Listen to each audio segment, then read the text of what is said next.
Hi, Heather Dennis here. I had really tight hip flexors, and I know a lot of people have a problem with that. And I just want to explain why your hip flexors might be tight and also what it does to your body if you have tight hip flexors. So when our hip flexors are tight, and there are 10 hip flexors, 10 muscles that flex the hip, which means that it brings the front of the pelvis closer to the front of the thigh. So when I'm in hip flexion, when I have tight hip flexors, often my pelvis will go into what's called an anterior tilt.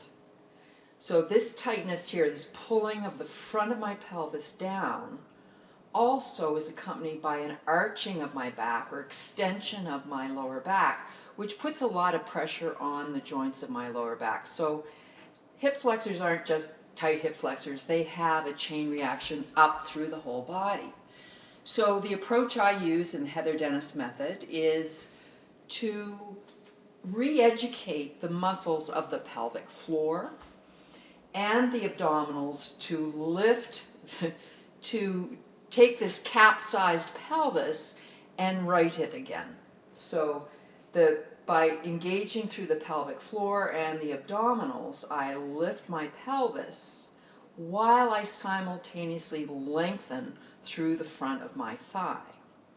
So if you stretch your thighs without doing this abdominal work, what often happens is you'll see an accentuation of, so say somebody stands in a position like this, and they pull their leg back to stretch their hip flexors, you'll see more and more arching of the back, which is not something you want.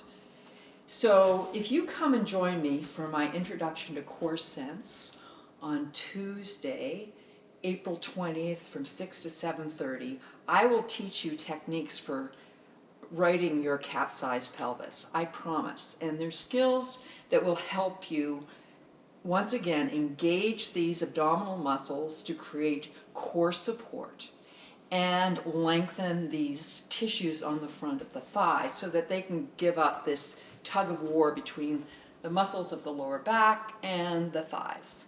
So I hope you'll join me.